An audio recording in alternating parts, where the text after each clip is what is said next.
ما تيجي نحمي ولادنا من برد الشتاء. النهارده يا جماعه جايه لكم فيديو سهل جدا وموجود في كل بيت، وعايزه اقول لكم ان الفكره بتاعتي دي حلوه جدا هتنفعكم ان احنا ندفي غرف الاولاد خصوصا في البرد اللي احنا فيه دوت. بطريقه غير مكلفه بالمره، حاجه بنرميها في الزباله هنستغنى عنها بحاجه تانية نقدر نجيبها بفلوس. طب ما احنا نعملها في بيتنا بكل سهوله. طبعا مفيش بيت زي ما انتم شايفين كده مفيهوش جيركن زي ده او حتى بتاع صابون، مفيش مشكله يعني. دوت كده كده احنا بنرميه في الزباله، فهنعمل بيه الفكره بتاعتنا. قبل اي شيء هننزل نضغط لايك وهنشترك في القناه وهنفعل زر الجرس على الكل علشان نتفرج على كل الفيديوهات، وطبعا هنشير لكل حبايبنا يا جماعه عشان الكل يستفاد. شايفين بقى الغطا قطعته بالشكل ده على شكل حرف اليو بالمنظر ده بكل سهوله، بسكينه كده سخنتها على النار وعملت الشكل اللي انتوا شايفينه ده. لغايه هنا الموضوع سهل جدا وبسيط، مفيهوش اي مشكله.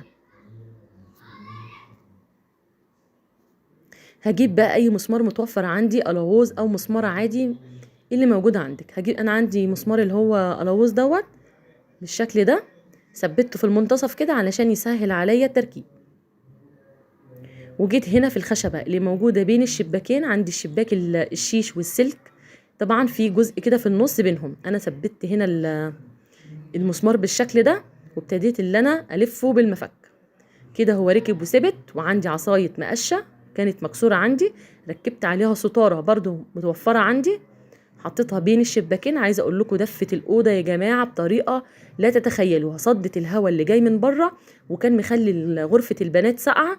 الفكره دي حلوه جدا وتنفع كمان لو شباك ألمونتال، تقدري تنفذي برضو الفكره دي لبره، يعني تقدري تحطي الخشبه بتاعه الألمونتال اللي بره دي، تقدري تعملي فيها نفس الفكره وتحطي شباك، تحطي ستاره على الشباك هتدفلك برضو المكان. بس ساعتها هتبقي محتاجه ان انت كل شويه تغسليها.